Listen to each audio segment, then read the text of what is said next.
Here I am with the Amazon Kindle. It's on screensaver mode right now. The Amazon Kindle 2. It features a digital ink display, 6 inches diagonally. It came in this box. Here's the user's manual. Not too much exciting in there.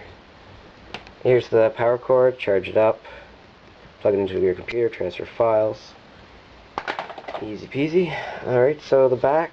There's the wireless connector. 2 internal speakers. Up here. Power switch. Audio jack. Volume up and down. And on the bottom is there's your USB port.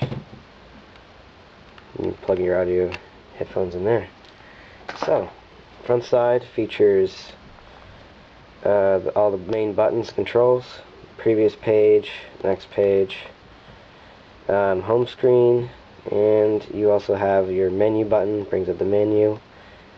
You can toggle through up and down, left and right, press in to select, go back to the last screen, QWERTY keyboard. There's your symbol selector right here, in case you want to start typing some symbols in.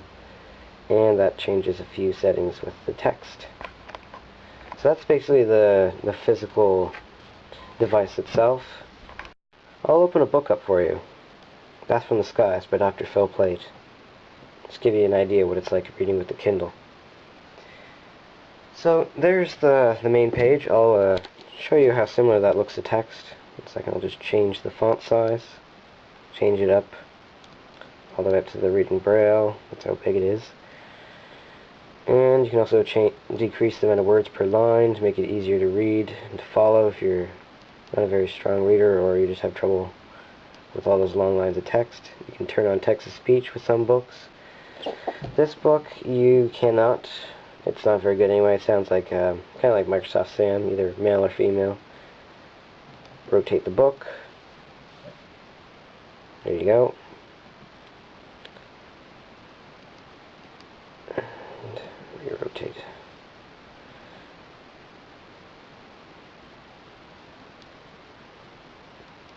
So the screen looks a lot like actual paper. Because the way it works, it uses actual ink. So here's a book that I've read before. Teleportation, the Impossible Leap by David Darling. So there's the text. It's a bit higher contrast on the pages than on the screen, but as you can see, it's very easy on the eyes. It's like reading an actual book. And when you want to look up something, like a word, say randomly, the little thing will come up, press enter, check out in the dictionary. There you go. You can see the definition instead of lugging around a couple of dictionaries.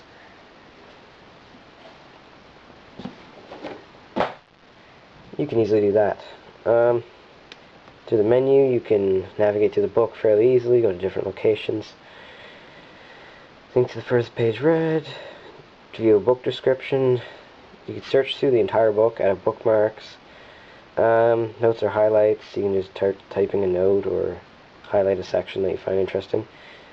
So I'm going to go back to the home screen and I'm going to show you a few of the other features to the main menu. So I'll show you, quick before I show you the main menu, I'll show you an audiobook. I can't forget about those. They're great for when you're in the car or moving around. So press the select button to other ships that ply the sea of space. Among them Magellan, bound for Venus, and Galileo on its tortuous You can restart or skip through. And nearly 60 moons. Just a point of light to look to the Earth had been obtained for... So I'm going to quickly show you the main menu from the home screen. You can turn the wireless off or on. I'm on the Edge network. It also brings up the time and how much free space you have left. And turning wireless off will give you up to 2 weeks of battery life because you're not using as much energy to keep connected. Shop in the Kindle store. You can search through your items. Settings. Not much in there. Just who it's registered to. Experimental. A few good things in there. And sync and check for items. That'll sync it up with the books you've purchased on the Amazon store. So here's the...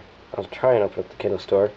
You may hear a crackling noise. That's not from the Kindle or from the camera. It's interference with the radio signals, interfering with the camera's microphone.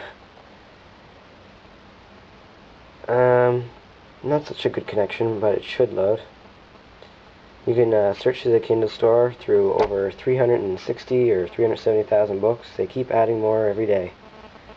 You'll likely be able to find any books published in the last few years, and there's a lot of old books too. Most of the books are priced very, very well. Like, some of them are half price of the softcover edition. Anyway, that's the Kindle store there, and I'll bring you up to the experimental menu. Through the Kindle store, you can just navigate through the books and browse. I'm going to bring you to some of the experimental features. So here's the basic web browser. There's Wikipedia. I can only get Wikipedia outside the United States instead of in Canada. In the United States, you can access anything: email, Twitter, Facebook, whatever. It's very slow. It's not very easy to use. You can navigate through it. It's good for Wikipedia, so you don't have to bring around, say, one of these encyclopedias, the Columbia Encyclopedia. It's a really big book.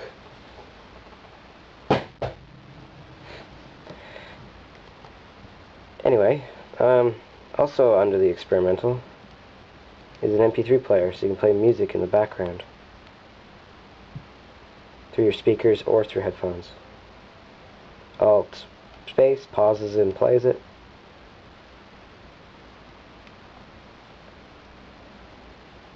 And Alt F moves to the next track.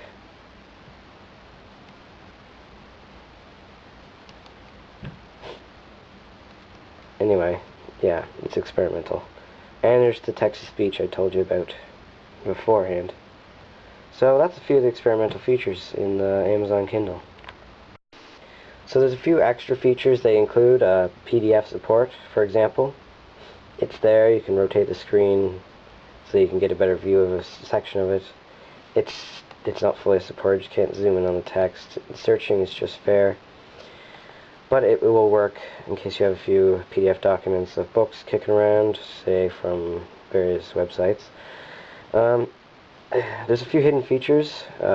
Alt-G will refresh your display. Shift-Alt-G will take a screenshot, snapshot, save it on your computer later.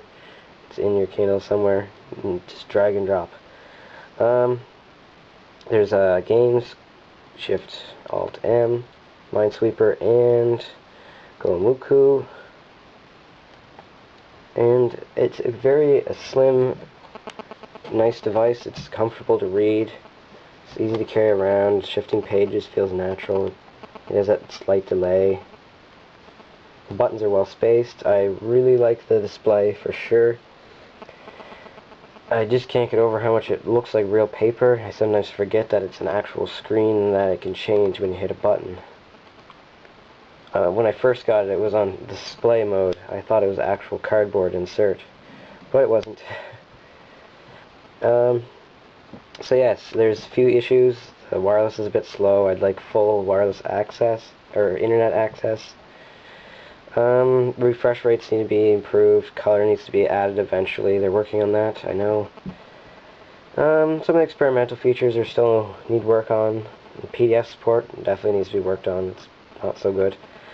But I really like it. It's good reading experience. There's nothing quite like it.